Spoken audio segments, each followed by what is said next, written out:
अस्सलाम वालेकुम, आप देख रहे हैं डॉन न्यूज़ में। का मेज़बान अब्दुल गफ्फार पुरान रिप्ले के एक और एपिसोड के साथ। पुरान में आज बात करेंगे जनाब पाकिस्तान इंग्लैंड क्रिकेट सीरीज़ के हवाले से। पीएसएल के बाद चंद दिन का गैप ज़रूर आया, जिसका थोड़ा हद तक मुदावा हमें यूरो कप ने करके दे दिया, बट स्टिल लोग बहुत वेट कर रहे हैं, क्योंकि पाकिस्तान इंग्लैंड के दरमियान ये जो वनडे और T20 सीरीज़ है और इसके बाद फिर पाकिस्तान का जो वेस्ट इंडीज़ का टूर है, ये पाकिस्तान की वर्ल्ड कप की तैयारियों के लिए बहुत अहम है। और फिर ख़ास तौर पर इंग्लैंड के खिलाफ तो हमें पता चल जाएगा कि हमारी टीम इस वक्त कहाँ स्टैंड करती है। अच्छी शुरुआत रही है अगर हम देखें पिछले सीज़न में, जो कि पाकिस्तान ने साउथ अफ्रीका को साउथ अफ्रीका में हराया, जिम्बाब्वे में भी सीरीज़ जीती। बट ये जो टूर है इसके मुताबिक कहा जा रहा है कि पाकिस्तान टीम की सलाहियतों का असल इम्तिहान होगा। इसी हवाले से अपने दोनों गेस्ट से हम बात करेंगे, पाकिस्तान की स्ट्रेंथ और इसी तरह इंग्लैंड की स्ट्रेंथ या वीकनेस। पहले आपको दिखाते हैं जनाब रिप्ले हेडलाइन। तो रिप्ले हेडलाइन आपने देखी जनाब। अपने गेस्ट का तारुफ कराता हूँ। स्टूडियो से मुझे ज्वाइन करें सीनियर स्पोर्ट जर्नलिस्ट मुनीर हक साहब, आपको खुशामदीद। इसी तरह senior sport journalist Shahid Hashmi साहब हमें टेलीफोन लाइन पर ज्वाइन करें। सर आपको भी खुशामदीद। मुनीर भाई, तो हम ये कह सकते हैं कि अच्छा एक पैच चल रहा था, यूनुस खान की जो कंट्रोवर्सी आई उसके बावजूद भी अगर हम कहें तो पाकिस्तान टीम जीती साउथ अफ्रीका में, जिम्बाब्वे में, लेकिन चलें हमेशा की तरह बातें का क्लिक जो है ना वो रह गया कि हम एक मैच हार गए। इसी तरह जिम्बाब्वे से भी हम हारे थे पाकिस्तान में। बट ये जो सीरीज़ है मुनीर भाई, क्या कहते हैं, क्योंकि इंग्लैंड की टीम इस वक्त दुनिया में सबसे बेहतरीन टीम है, स्पेशली लिमिटेड ओवर्स में।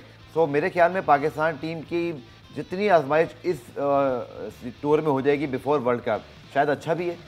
देखिए, बिल्कुल आपने दुरुस्त कहा। जो पाकिस्तान का असल इम्तहान है ना वो इसी टूर में है, और उसके बाद वेस्ट इंडीज़ से भी जो 5 मैचेस हैं T20 की अगर हम बात करें। अभी पहले वनडे की बात कर लेते हैं। पाकिस्तान को जो 5वें 6ठे नंबर का प्रॉब्लम था, अब शोएब मकसूद के आने से लगता है कुछ बेहतर हो गया। हारिस सोहेल भी टीम में है, सऊद शकील को भी खिलाया जा सकता है, तो वो एक एवरेज हो गया। लेकिन जिस तरह इंग्लैंड की टीम खेल रही है ना, इंग्लैंड की टीम वर्ल्ड चैम्पियन है। इंग्लैंड की टीम ने जिस तरह अभी श्रीलंका की खैर बहुत कमज़ोर टीम थी, उसको शिकस्त दी है, लेकिन यह ज़रूर है कि पाकिस्तान की टीम कितने पानी में है इसका हमें इंग्लैंड में पता चल जाएगा, और फिर हमें यह भी अंदाज़ा हो जाएगा कि T20 वर्ल्ड कप में हम कहाँ स्टैंड करते हैं। बिल्कुल, इसमें बड़ी डेप्थ आज एनालिसिस करेंगे कि पाकिस्तान के स्क्वाड जो मौजूद हैं, आपके सामने तस्वीर भी चल रही है, बट कॉम्बिनेशन क्या होता है। शायद भाई यकीनी तौर पर इंग्लैंड की टीम अब तो श्रीलंका के खिलाफ भी खेले, फिर अब बताया जा रहा है कि फुल स्ट्रेंथ भी होंगे। ऑलरेडी उनकी जो टीम है उनकी बेंच स्ट्रेंथ भी बहुत अच्छी है। बट पाकिस्तान का भी अगर आप देखें ऑप्टिमिस्टिक होकर, साउथ अफ्रीका को साउथ अफ्रीका में हरा कर आए हैं,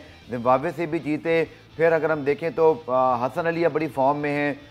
थोड़ी बहुत जो रही कसर रहती है उसमें मिडल ऑर्डर के अंदर है, बट वहाँ भी आज़म या शोएब मकसूद को सिलेक्ट कर लिया गया है। बट आप समझते हैं कि पाकिस्तान की क्या अप्रोच होनी चाहिए, कितना रियलिस्टिक चांस रहेगा इस स्पेशली वनडे सीरीज जो 8 जुलाई से शुरू हो रही है। पाकिस्तान ने इंग्लैंड के खिलाफ इंग्लैंड में वनडे में तो इतना अच्छा नहीं किया हुआ, इसलिए कि अगर आप देखें तो 11 सीरीज हुई हैं, उसमें से 9 सीरीज इंग्लैंड में जीती हैं। हम 1974 के बाद कोई सीरीज ही नहीं जीत सके। लेकिन पाकिस्तान की टीम इतनी बुरी नहीं है जितनी श्रीलंका का रिजल्ट आ रहा है, और श्रीलंका की टीम इतनी बुरी कारकर्दगी दिखा रही है।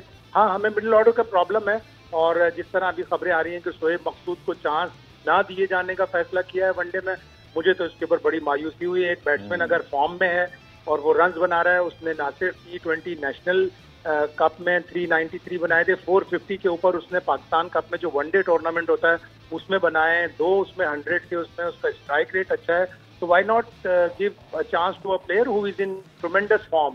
तो उसको सिर्फ T20 तक महदूद ना करें, उसको वनडे में भी चांस दें, आप जगह निकालें। अगर आपने इंग्लैंड से जीतना है तो आपने अपने बेस्ट प्लेयर्स को, जो इन फॉर्म बैट्समैन है, उनको आपको चांस देना होगा। और हैदर अली अगर वनडे और T20 दोनों में थे तो शोएब मकसूद को भी वनडे और T20 दोनों के लिए कंसीडर करना चाहिए। ठीक है, इंग्लैंड की टीम इतनी फुल स्ट्रेंथ पे नहीं होगी। अभी सुनने में ये आ रहा है कि बटलर शायद पूरी व्हाइट बॉल सीरीज के लिए नहीं होंगे, जोफ्रा आर्चर नहीं है, बेन स्टोक्स वनडे में शायद ना खेलें, T20 में वो पाकिस्तान की सीरीज को टारगेट कर रहे हैं। तो इंग्लैंड भी इतने फुल स्ट्रेंथ से नहीं होगी। तो अच्छा है कि पाकिस्तान अपने वनडे में जाए, ऑल आउट खेले, और ये चूंकि वर्ल्ड कप 2023 के क्वालिफाइंग राउंड है तो अच्छे पॉइंट्स स्कोर करे। 3 मैच हैं, 30 पॉइंट स्टेक्स पर होंगे, ये बड़े इंपॉर्टेंट पॉइंट्स है पाकिस्तान के। आपने हैदर अली का जिक्र किया, उसमें मैं आपसे कंफर्मेशन भी ले लेता हूँ, आपकी एक्सपर्ट ओपिनियन भी, फिर मुनीर साहब से भी इंग्लैंड की बात करता हूँ। सर ऑब्वियसली गलती हो गई, वो भी आखिरी दिन, वो भी जिस तरह बताया जा रहा है कि बीच पे थे, वहाँ पे सेल्फी या जो भी वटेवर रीज़न था। बट हैदर के हवाले से क्या कहेंगे, और इंग्लैंड के हवाले से शायद यूनुस खान के लिए तो ऑफर थी कि यहाँ नहीं जा सकते, वेस्ट इंडीज में चले जाते, बट आप समझते हैं कि ये सज़ा बहुत ज़्यादा नहीं है कि आपने एक यंगस्टर को दोनों ही टूर से ड्रॉप कर दिया, गलती हुई, उसकी सज़ा PSL फाइनल की सूरत में मिल गई। आपकी क्या राय है? और ऑब्वियसली हैदर की लर्निंग तो बहुत ज़रूरी है, इससे तो कोई इनकार नहीं है।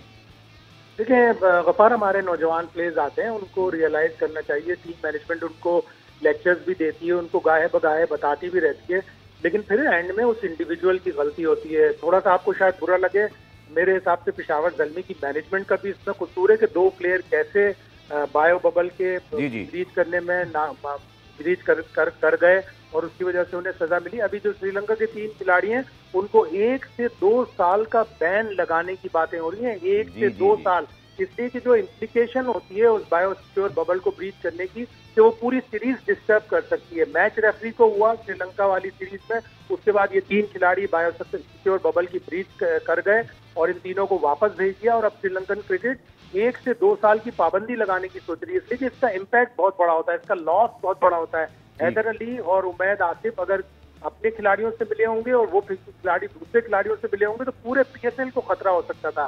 क्राइम बहुत बड़ा था, सजा अभी फिर भी छोटी है, लेकिन हैदर अली को समझना चाहिए कि उनके करियर के लिए बहुत बड़ा झटका है।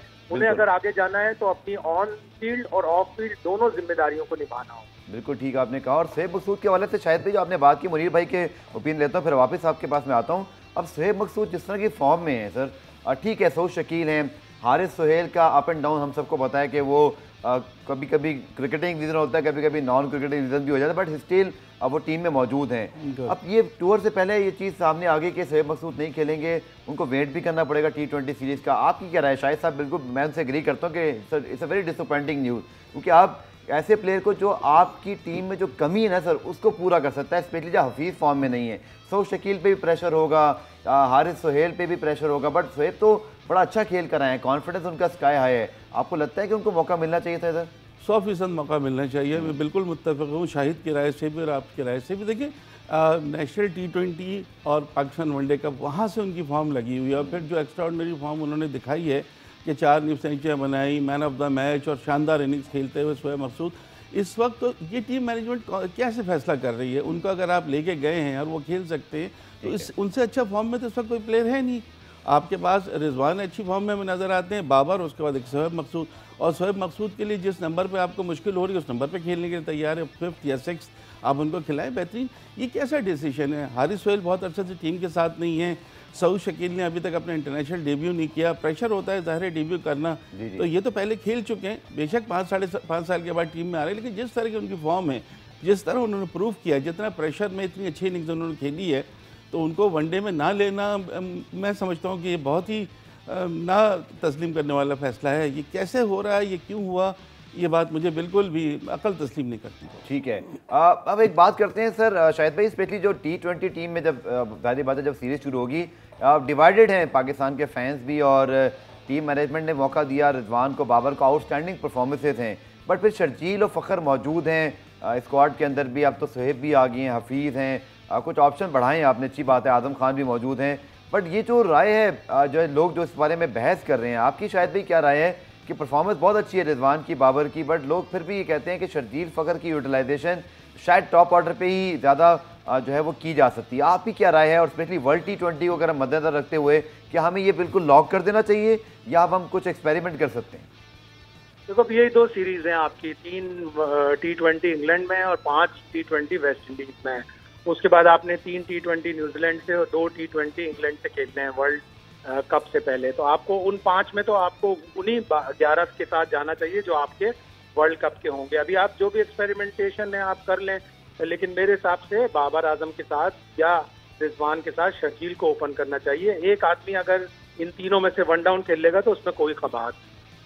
ठीक है, मुनीर साहब आपकी क्या राय है? चूँकि ये बिल्कुल शाहिद भाई ने ठीक बात की, जब आपके पास ऑप्शंस हैं शर्जील या फ़खर दोनों, स्पेशली शर्जील की जो एक जब उनकी फॉर्म लगी हो, जिस तरह की वो डिस्ट्रक्टिव बैट्समैन हैं, बाबर रिजवान आपको लगता नहीं? लोग ये बात करते हैं कि थोड़ा सा सेम स्टाइल हो जाता है, एंकर करने वाला स्टाइल है, बेशक उनकी परफॉर्मेंसेज अच्छी हैं, बट दुनिया में अब T20 में पहले 6 ओवर्स के अंदर अप्रोच बहुत डिफरेंट है सर। वहाँ तो कहते हैं ना वो तमाम ऑल गर्ल्स ब्लेजिंग वाली बात है कि बिल्कुल वो है ना, उस पर आप 6 ओवर के अंदर मार धाड़ वाली क्रिकेट खेलते हैं। आप मुत्तफिक हैं? देखिए, मैं बिल्कुल मुत्तफ़िक़ हूँ, शर्जील और फ़खर को मौका देना चाहिए, 2-3 मैचेस एटलीस्ट उनको देने चाहिए। थोड़ा सा सेटबैक हुआ है, अच्छी फॉर्म में नज़र नहीं आया फ़खर हमें इस PSL में, लेकिन शर्जील ने तो कुछ अच्छी इनिंग्स खेल दी थी। लेकिन बहरहाल इंग्लैंड है और वहाँ का तजर्बा भी है, तो फ़खर को तो उनको दोनों को ट्राई करना चाहिए। देखिए, सब टीमें इस पर कॉम्बिनेशन ट्राई कर रही हैं। अभी वेस्ट इंडीज़ और उनके दरमियान सीरीज़ चल रही है साउथ अफ्रीका की। शुरू के 2 मैचेस में उन्होंने ओपन कराया आंद्रे फ्लेचर से, 1 डाउन गए क्रिस गेल। तीसरे मैच में उन्होंने चेंज कर दिया, उन्होंने लैंडल सिमिंस को ले लिया और उनकी जगह क्रिस गेल की जगह भी उन्होंने बैट्समैन को चेंज करके शैमरन हटमायर को ले लिया। तो अभी वो क्या कर रहे हैं, कॉम्बिनेशन चेंजेस करके देख रहे हैं। ओबर्ट मैकॉय के खिला रहे हैं, कल हो सकता है कि उनके पास शेल्डन कॉट्रेल खेल लें या ओशन थॉमस खेल लें, जेसन होल्डर तो उनके पास हैं उनके पक्के। तो इसी तरह से यहाँ पे भी ज़रूरत है कि आप ट्राई करें। अभी अगर ट्राई नहीं करेंगे तो कहाँ ट्राई करेंगे, तो ये ज़रूरी है। बेशक आप हार जाएँ या कुछ हो, लेकिन ट्राई ज़रूर करें, कॉम्बिनेशन ज़रूर नए आजमाएँ। यही 8 मैचेस आपको बहुत कुछ सिखाएंगे भी, बहुत कुछ आपको नज़र भी इसमें आएगा। और यही 8 मैचेस के बाद आप, बिल्कुल सही कहा शाहिद ने, कि 8 मैचेस के बाद ही आप कॉम्बिनेशन बना सकते हैं। लेकिन न्यूजीलैंड की टीम का भी कुछ पता नहीं है कि वो पूरी मुकम्मल टीम आएगी या नहीं आएगी। IPL चल रहा होगा उन दिनों में, शायद उनकी थोड़ी सी बी टीम आए। लेकिन इंग्लैंड की जो दो दिन में 2 T20 होंगे, वो तो बहुत मजबूत टीम आएगी। तो वहाँ फिर कॉम्बिनेशन आजमाने का वक्त नहीं होगा। सबसे बेहतर यही है कि आप इसी वक्त खेलें और यहाँ कॉम्बिनेशन जितना आजमा सकते हैं आजमाएं, इर्रिस्पेक्टिव ऑफ द रिजल्ट। तो शायद भाई ऑब्वियसली जैसे आपने बिल्कुल ठीक कहा, अब ये अप्रोच की बात भी है, क्योंकि अब वर्ल्ड कप भी होना है यूएई के अंदर। अब थोड़ा सा दिलचस्प है ये मरहला कि हम पहले इंग्लैंड में खेल रहे हैं, वेस्ट इंडीज़ में, फिर हमें मौका मिलेगा अपने मैदानों पे खेलने का। आप समझते हैं ये जो वर्ल्ड T20 यूएई में कराने का फैसला किया गया है, बहुत सारे लोग अभी से हम पाकिस्तानी बड़े खुश हो रहे हैं कि हम वहाँ बहुत ज़्यादा क्रिकेट खेलते हैं, PSL भी खेली है, गो कि IPL के अंदर बहुत सारे फॉरेन प्लेयर्स भी खेल रहे होंगे। बड़ा समझते हैं कि तो भारत का वो एडवांटेज कम हुआ जो उनको अपनी पिचेस से मिलना था, चाहे क्राउड होता ना होता, बट स्टिल अपने मुल्क में हर टीम जो है बहुत तगड़ी होती है। कि यूएई में जो वर्ल्ड कप हो रहा है, इसका इम्पैक्ट आप बाकी टीमों पे कैसे देख रहे हैं, पाकिस्तान, इंडिया के अलावा भी जो टीमें? वर्ल्ड T20 या T20 इंटरनेशनल कहीं पे भी हो, पीछे ज्यादातर बैट्समैन ओरिएंटेड होती हैं। थोड़ा सा लो होगा बॉल और थोड़ा सा टर्न भी होगा यूएई के विकेटों पर, तो उस हिसाब से थोड़ी जो गोरी टीम है, ऑस्ट्रेलिया, न्यूजीलैंड, इंग्लैंड वगैरह, इनको थोड़ा प्रॉब्लम हो सकता है। लेकिन इंडिया और पाकिस्तान के लिए ऑलमोस्ट इवन है, इसलिए कि इंडिया ने भी अपनी ऑलमोस्ट 2 IPL खेल ली होंगी T20 वर्ल्ड कप तक, तो उनको इतना प्रॉब्लम नहीं होगा। थोड़ी बॉल लो होती है और इंडिया के बैट्समैनों को ऑन दी अप खेलने की ज्यादा आदत है, उनकी विकेटें अच्छी बाउंस वाली होती हैं, IPL के दौरान में हमने देखी। तो लो बाउंस थोड़ा सा प्रॉब्लम करेगी और उसमें स्पिनर्स भी ज्यादा इक्वेशन में आएंगे। तो जिस टीम के पास अच्छे स्पिनर्स होंगे वो ज्यादा क्वालिटी क्रिकेट खेलेंगी और अच्छे रिजल्ट भी हासिल करेंगे। लेकिन T20 की एक खास बात यह है कि आप दुनिया के बेहतरीन प्लेयर भर लें 1 से 11 तक, लेकिन अगर उस दिन T20 या 20 ओवर या 40 ओवर की क्रिकेट अच्छी नहीं खेलेंगे, तो दुनिया के टॉप लेवल के 11 खिलाड़ी रख लें, आप वो नताइज हासिल करेंगे। बिल्कुल ठीक आप कह रहे हैं, क्योंकि अभी वेस्ट इंडीज़ के मैचेस जो हम मुनीर भाई देख रहे हैं, उसमें ये चीज़ हमने देखी कि वेस्ट इंडीज़ के पास 7वीं विकेट गिरने के बाद भी ब्रावो खेलने आ रहे होते हैं, या फैबिल एलन ने उस दिन भी 3 छक्के आखिरी ओवर मारे। तो एक चीज़ तो तय है कि आप बड़ी से बड़ी तगड़ी टीम खिलाते हैं, बट ऑन अ डे कौन सी टीम क्लिक करती है। तो वर्ल्ड T20 के लिहाज से आई थिंक क्लियर एडवांटेज लग रहा है कि एशियन टीमों को इसका फ़ायदा होगा, क्योंकि ये ऑब्वियसली ऑस्ट्रेलिया, न्यूजीलैंड या कहीं और वर्ल्ड कप होता है तो वहाँ होता है, बेशक आप अच्छी विकेटें बना दें, बट थोड़ा सा कंडीशन या पिचेस पे बैट्समैन स्ट्रगल करते हैं, स्पेशली बाउंस की वजह से। बट मुझे तो लगता है कि यूएई में वो जो हमारी खुशफहमी कह लें या फैंस खुश हो रहे हैं, आप समझते हैं खुशी जायज़ है कि पाकिस्तान का, स्पेशली अगर हम अपने एंगल से देखें, क्योंकि यूएई में हमसे ज़्यादा क्रिकेट किसी ने नहीं खेली। ये पिछले 10 साल से पाकिस्तान की तमाम क्रिकेट यूएई में हो रही है, सिवाय इससे एक 1.5 साल के। तो जाहिर है हमें तो बहुत तजुर्बा है, हमारा तो बिल्कुल दूसरा होम ग्राउंड है, तो हमें उसका एडवांटेज हर तरह से रहेगा। टीम ये है कि आपकी टीम कैसा खेलती है, कॉम्बिनेशन कैसा होता है। इंडिया की टीम को भी इतनी मुश्किल नहीं होगी। लेकिन एक और चीज़ जो मुझे इस वक्त जहन में आ रही है वो ये कि T20 वर्ल्ड कप शुरू होने से एक दिन पहले IPL ख़त्म होगा, यानी 15 अक्टूबर को, जो अभी तक है, और फिर 17 अक्टूबर से जो है वो शुरू है। तो बहुत सारे खिलाड़ी जो वहाँ खेल रहे होंगे उनको वहाँ की विकेटों से, वहाँ के मौसम से एडजस्टमेंट तो हो जाएगी, लेकिन बहुत ज़्यादा क्रिकेट खेलने की वजह से कुछ खिलाड़ी बर्न आउट ना हो जाएं, कुछ इंजरीज ना हो जाएं, ये बहुत हमें मद्देनज़र रखनी होगी। ये चीज़ को इतनी ज़्यादा क्रिकेट हो जाएगी कि फिर वो ऐसा ना हो कि जब T20 वर्ल्ड कप हो तो सब थके हों और वो चीज़ ना हो कि जो चीज़ हमें T20 में चाहिए। पाकिस्तान लकीली इससे रहेगा, बचा रहेगा। और जैसे कहते हैं ना कि पाकिस्तान तो नहीं है ज़ाहिर है IPL में, तो पाकिस्तानी टीम तो अपने होम ग्राउंड पर खेलेगी, जितने उसको मैचेस खेलने तैयारी का मौका मिलेगा। फिर इसका UAE में तो वो खेलते ही रहते हैं, तो पाकिस्तान के लिए एटलीस्ट ये एडवांटेज है। ये एडवांटेज इंग्लैंड को नहीं होगा, ये एडवांटेज न्यूजीलैंड ऑस्ट्रेलिया को नहीं होगा। बिल्कुल सही कहा शाहिद ने कि जो श्रीलंका और इवन बांग्लादेश की टीमों को भी वहाँ इतनी परेशानी नहीं होगी, लेकिन पाकिस्तान इंडिया दोनों के लिए ये बहुत अच्छा रहेगा कि यूरो में। लेकिन इंडिया के खिलाड़ी अभी देखें 1.5 महीना तो तकरीबन उनको गुजारना है इंग्लैंड में अभी। जी हाँ, जो कोई टेस्ट मैच नहीं है, 4 अगस्त से टेस्ट मैच शुरू होंगे, उसके बाद वो 5 टेस्ट की सीरीज़ वो खेल के वो फ़ौरन UAE आ जाएंगे और 1 महीना IPL चलेगा। 15 अक्टूबर को IPL ख़त्म होगा, 17 अक्टूबर से। तो वो कितना उन खिलाड़ियों के लिए मुश्किल होगी जो मुस्तकिल क्रिकेट खेल रहे होंगे। ज़ाहिर इंसान है, रोबोट नहीं है, थकावट हो सकती है, बर्नआउट हो सकते हैं, इंजरी हो सकती है, उसका कहीं ना कहीं कोई परेशानी उन टीमों को भी हो सकती है। पुराने हमारी डिस्कशन जारी है, छोटा सा ब्रेक लेते हैं, ब्रेक से वापस आके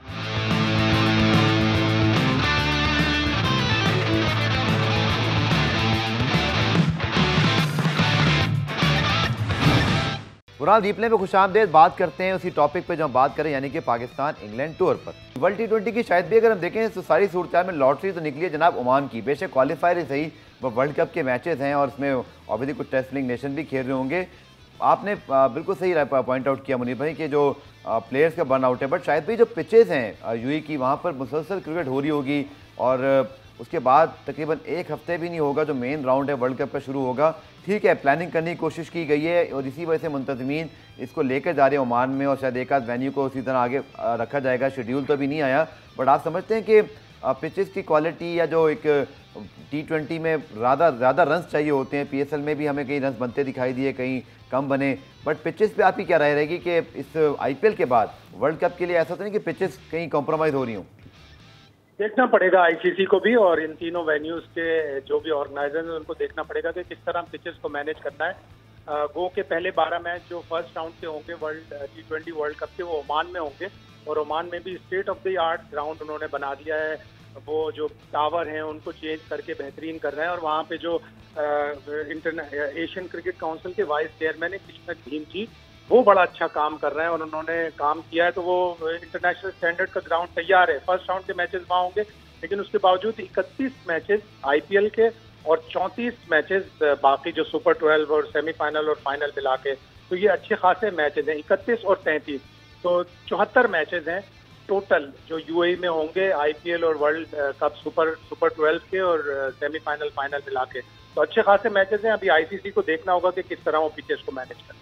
ठीक है, पिचेस की वजह से बात की, जो हम अगर वर्ल्ड कप की बात करें सर, तो ये एक बड़ा अनहोनी सी चीज़ है कि किसी मुल्क में बाकी टीमों को खेलने का मौका मिल रहा है। भारत में अगर वर्ल्ड कप होता, आप समझते हैं कि भारत बेशक होस्ट है मुनीर भाई, उनके पास होस्टिंग राइट्स हैं, पैसा तो सबसे इंपॉर्टेंट फैक्टर है, वो तो कोरोना के दौर में उसकी अहमियत और बढ़ गई है, बट भारत की स्पेसिफिकली अगर आप बात करें, आइडियल सिचुएशन तो नहीं है। अपने मुल्क में खेल रहे होते हैं उनकी टीम, एक अलग सिनेरियो होता है। UAE के अंदर तो पाकिस्तान को भी वही अंदाज़ा है और इसी तरह अगर हम बात करें IPL के प्लेयर्स की, तो आप समझते हैं भारत का एक बड़ा डिसएडवांटेज है जो वर्ल्ड कप बेशक होस्टिंग राइट से पैसे कमाएंगे, बट टीम के लिए इतनी आसानी नहीं होगी जो अपने मुल्क में हो सकती थी। देखिए, होम ग्राउंड का एडवांटेज तो बिल्कुल होता है और वो भारत को नहीं होगा, क्योंकि भारत ने तो सारी तैयारी कर ली थी, 9 वेन्यूज़ का ऐलान भी कर दिया था, सब था, लेकिन कोविड इतनी तेज़ी से बढ़ा कि उनको फिर बैकआउट करना पड़ा।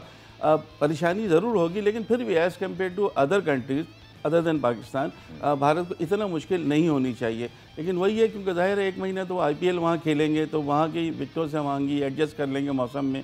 सिर्फ बर्न आउट का एक इशू मुझे नज़र आ रहा है खिलाड़ियों का, उनकी इंजरीज ना हो, वो बहुत ज़्यादा थक ना जाएं, क्योंकि IPL में मसला ये यहाँ भी हमारे खिलाड़ी ब्लेसिंग इन डिस्गाइज तो नहीं है कि हम IPL नहीं खेल रहे। ये कभी कभी ऐसा होता है आपके साथ, ये बिल्कुल ब्लेसिंग इन डिस्गाइज है कि आप नहीं खेल रहे हैं, तो यहाँ कितना आपको एडवांटेज है। और टीम इत्मीनान से ट्रेनिंग करेगी, न्यूजीलैंड आएगी उससे खेल लेंगे, इंग्लैंड से 2 दिन में 2 मैच खेल लेंगे, तो कोई प्रेशर नहीं होगा। बर्न आउट वाली चीज़ यहाँ तो एटलीस्ट नहीं होगी, तो वहाँ ज़रूर होगी, क्योंकि IPL में दुनिया भर के प्लेयर खेलते हैं। अगर किसी भी टीम के 1-2 मेन प्लेयर अगर इंजर्ड हो जाते हैं या बर्न आउट हो जाते हैं, तो उसका असर T20 वर्ल्ड कप पर तो ज़रूर आएगा। पुरान में हमारी डिस्कशन जारी है, छोटा सा ब्रेक लेते हैं, ब्रेक से वापस आके यहीं से डिस्कशन को कंटिन्यू करेंगे। Stay with us.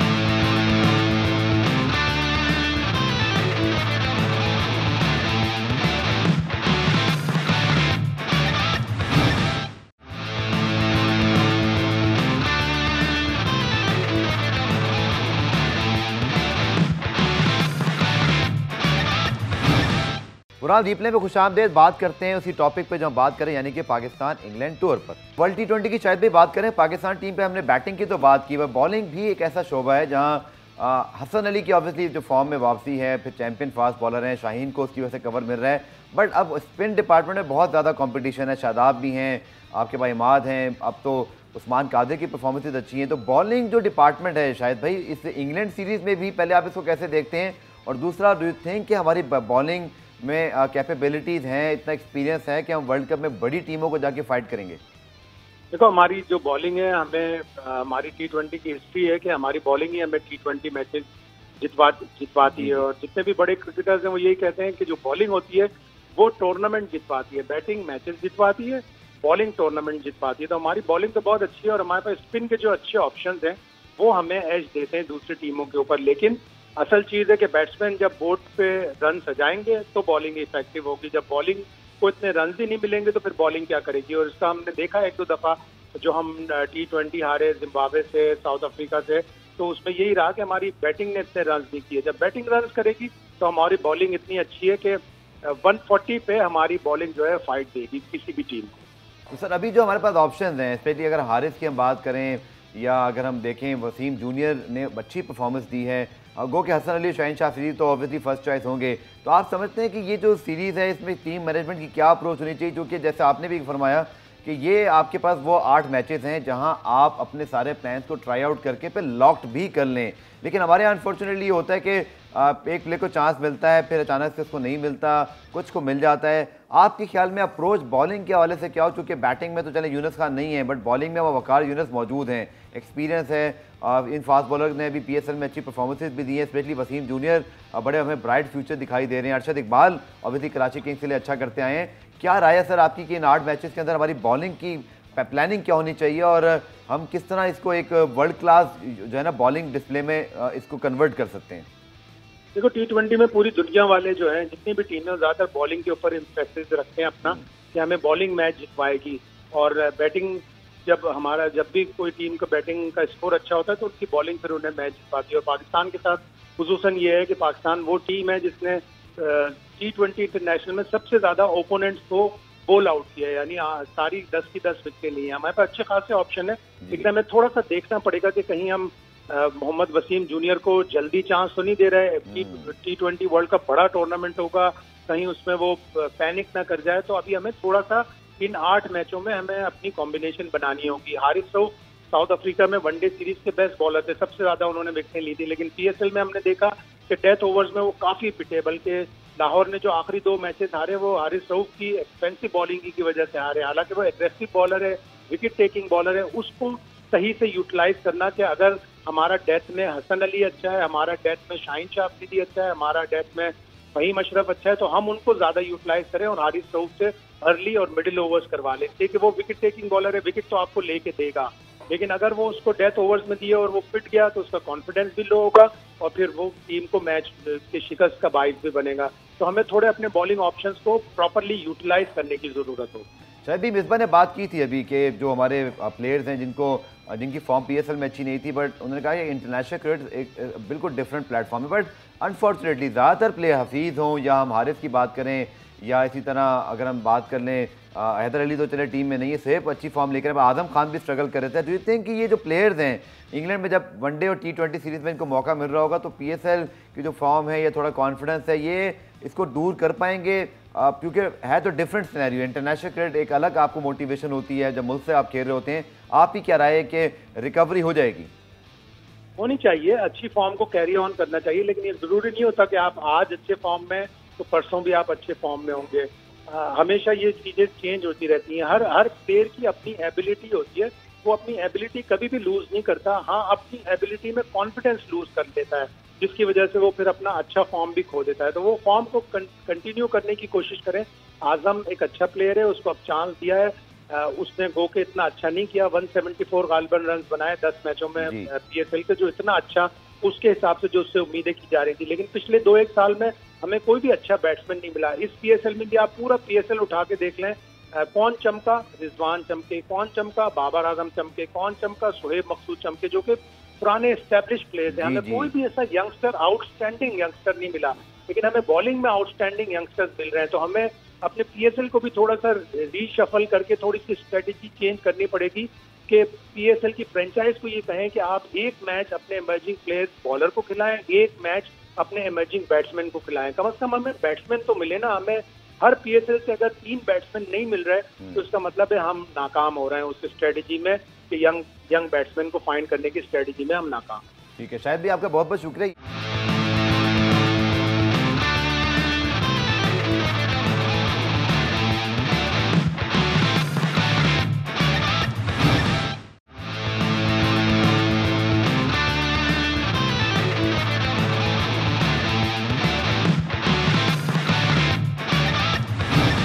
आपके बैट्समैन नहीं आ रहे पीएसएल से, और भारत में अगर आप देखें तो एक लाइन लगी है, बल्कि अब तो रश आ रहा है। उनकी टीम श्रीलंका गई हुई है सेकंड स्ट्रिंग, मतलब उनको इतना कॉन्फिडेंट है। और यहाँ क्या कह सकते हैं कि वहाँ राहुल द्रविड़ जो है वो पूरी बेस बना गए हैं। यहाँ हम यूनुस खान कोई पता नहीं हम नहीं हैंडल कर पाए, यूनुस खान खुद हैंडल हो नहीं पाते मैनेजमेंट से। बट चलें, इन एनी केस सजेशन बिल्कुल ठीक है, लेकिन साइम अयूब हो, उस्मान हो, या थोड़ा सा अगर हम हैदर को देखें और इसी तरह, लेकिन बाकी टीमों में तो सर इतना ज़्यादा चांस मिले नहीं। बट आपको लगता है कि क्या प्लानिंग की जा सकती है? और ये बात शायद है कि बिल्कुल ठीक है। आई थिंक जो इमर्जिंग कैटेगरी वाली बात है, इसमें बॉलर ही ज़्यादा खेलते हैं, क्योंकि बॉलिंग का टैलेंट होता है तो बैट्समैन वहाँ सामने नहीं आते। तो कुछ करना तो सर पड़ेगा, चूँकि सही बात है कि हमारे पास फ्यूचर के लिए अगर हम ऑप्शन देखें इतने दिखाई नहीं दे रहे। अब तक हम मोहम्मद हफीज़ पर रिलाई करते हैं, शेख मलिक को वापस लेकर आ जाएं, रिजवान बाबर चल गए तो ठीक है, वरना नीचे कुछ नहीं पता। तो सर बैटिंग के मसले तो हैं हमारे पास T20 में। बैटिंग के मसले भी हैं, दूसरे इंग्लैंड की कंडीशन, स्विंग, सीम, ये सारी चीज़ें दिखनी होंगी। इसमें अगर आप यंग को खिलाते हैं, अगर वो चल जाते हैं तो बहुत अच्छा है, नहीं चले तो फिर उनका इतना कसूर भी नहीं होगा। जाहिर है इतने बड़ी बेहतरीन बॉलिंग लाइन है इंग्लैंड की, वो चीज़ें भी। लेकिन एक जो चीज़ आपने शाहिद से पूछी थी ना स्पिनर्स के हवाले से, तो शादाब, इमाद वसीम और उस्मान कादिर। अब देखिए शादाब तो वाइस कैप्टन है, तो वो पहले मैच में तो वो खेलेंगे। होने चाहिए इस वक्त वाइस कैप्टन, जो इंजरी के मसले हैं, ये बहस है। ये बिल्कुल अलग बहस है। लेकिन अभी चूंकि अनाउंस किया गया था जल्दबाजी होगी सर। देखिए इन्होंने जल्दबाजी हुई या इन्होंने खुद बैटिंग की तरफ ज़्यादा ध्यान दे के अपनी बॉलिंग से जो हटे हैं, तो अब ये वजह। अच्छा, इमाद वसीम की परफॉर्मेंस में नहीं हो सकता, इंग्लैंड में अच्छी परफॉर्मेंस देते हैं। उस्मान कादिर के साथ ज़्यादती हो रही है, उनको मौका नहीं दिया जा रहा है, वो इन नहीं हो पा रहे हैं प्रॉपर। उनको 5-6 मैचेस मिलें तब हमें पता चलेगा कि कितनी वर्थ है, वाकई वो अच्छे हैं या नहीं। अब बॉलर की आपने बात की, अब देखिए ना 2 बॉलर आपके पास फास्ट बॉलर है, तीसरे बॉलर में आपको थोड़ी परेशानी हो रही है कि आप हारिस रऊफ को खिलाएंगे या मोहम्मद वसीम को खिलाएंगे या अरशद इकबाल के साथ जाएंगे या क्या करेंगे। क्योंकि हारिस रऊफ बिल्कुल सही थे अभी तक, लेकिन पीएसएल में डेथ ओवर, तो मुझे याद है एक ओवर में तो 24 रन भी उनके आखिरी ओवर में उनको पड़ गए थे, जिसकी वजह से मैच हारी थी टीम। तो अभी ये एक इशू बहरहाल पाकिस्तान के एक तीसरे फास्ट बॉलर का इशू है। और स्पिनर्स में अभी आपको नहीं पता कि शादाब कैसी परफॉर्मेंस देंगे, इमाद वसीम को लेना चाहिए नहीं लेना चाहिए, और उनको मौका मिलता है, उस्मान कादिर को नहीं। तो ये बहुत सारी चीज़ें जो हमें वहाँ पता चल जाएंगी। 3 मैचेस हैं, वर्ल्ड सीरीज़ कप का हिस्सा हैं, जीतना भी ज़रूरी है, पॉइंट्स आपको बनाने हैं, लेकिन साथ साथ कंडीशन डिफरेंट है, प्लेयर्स डिफरेंट हैं, उनकी टीम बहुत अच्छी है। ये लकीली हमें कि जोफ्रा आर्चर अवेलेबल नहीं है और जॉस बटलर नहीं है, लेकिन बैन स्टोक्स हो सकता है पाकिस्तान के खिलाफ सीरीज़ में आ जाएं। तो उनके ना होने के बावजूद उनकी टीम बहुत अच्छी टीम है, तगड़ी टीम है, और पाकिस्तान को बहुत मुश्किलात ज़रूर होंगी, लेकिन हौसले के साथ खेलना होगा। सर यूनुस खान नहीं है इस टूर पे, ऑब्वियसली बैटिंग कोच अब तो नहीं है, अब तो ये बात करेंगे। यूनुस खान तो ऑब्वियसली छोड़ चुके, बैटिंग कोच के बगैर हम दोनों बड़ी अहम सीरीज़ खेल रहे हैं। लोग बात कर रहे हैं शायद टेस्ट टीम के लिए मोहम्मद यूसुफ को भेजा जाएगा या उनको जाना चाहिए, बट इतने इंपॉर्टेंट मौके पर आकर पहले हमने पूरे 1.5-2 साल चीज़ें रखी, और जब आखिर में मौका आया तो हमारे पास बैटिंग कोच नहीं है। और बैटिंग कोच, मेरी तो एक राय है सर, पता नहीं आप इससे एग्री करते नहीं करते, कि यूनुस खान मुझे टेस्ट और वनडे के लिहाज से तो ठीक रहते हैं, पर मुझे लगता है कि T20 में आपको कुछ डिफरेंट अप्रोच चाहिए। कुछ लोग तो बहुत आगे निकल जाते हैं, कहते नहीं शाहिद हफीज़ी को आप रखें, बुरा ऑप्शन नहीं है अगर आप देखें मोटिवेशन या पावर रेटिंग के लिहाज से। तो थोड़ा सा बैटिंग में सर हमें लगता है कि कुछ ना कुछ मैनेजमेंट का भी एक काम है कि वेस्ट इंडीज़ की सीरीज़ से पहले आप कोई ना कोई बंदोबस्त करें, क्योंकि वेस्ट इंडीज़ ने जो हिटिंग की है, बेशक वो मैचेस हार रहे हैं, बट अब उनकी अप्रोच तो देखें सर, हमारी अप्रोच उससे बहुत डिफरेंट है। देखिए मुझे कहते हुए बड़ा अजीब सा भी लग रहा है कि जब यही मैनेजमेंट थी और जब उन्होंने हेड कोच बनाया था मिसबा को, तो कहा गया था कि मिसबा के होते हुए बैटिंग कोच की कोई ज़रूरत नहीं है। तो शायद अभी भी वो इसी स्ट्रेंथ के वो तो चीज़ सिलेक्टर ही बना दिया था सर। वो तो पुरानी बातें सोच के अब थोड़ा सा हंसी भी आती है और हैरानगी भी होती है। अब वो जो भी हुआ इनके दरमियान बहुत सारी चीज़ें आपकी डिस्कस भी हो गई हैं, तो जाहिर है ये चीज़ें अब ज़्यादा डिस्कस करने की ज़रूरत नहीं है। फिलहाल तो देखें, हम डिस्कस नहीं कर रहे, यूनुस खान कर देते हैं। अब वो क्या करें, क्रिकेट बोर्ड भी खामोश थे। मेरा ख्याल है दोनों ही तरफ से वो है, लेकिन यूनुस खान के साथ थोड़ी सी ज़्यादती हुई है। किसी खिलाड़ी का नाम लेके उनको नहीं कहना चाहिए, जो मेरा अपना ओपिनियन है कि हमने उस खिलाड़ी के साथ क्या किया था, दिस इज़ रॉन्ग। आप मुझे भी अगर इस तरह कहेंगे, मैं आपको कहूँगा तो भी बुरा लगे।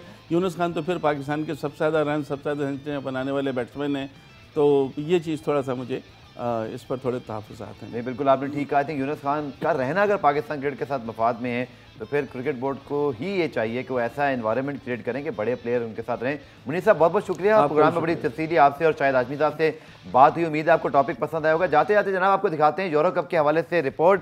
कल 2 क्वार्टर फाइनल हुए थे, आज 2 खेले जाने हैं। दोनों के हवाले से रिपोर्ट देखिए। कल आपसे दोबारा मुलाकात होगी, तब तक के लिए अल्लाह हाफ़िज़।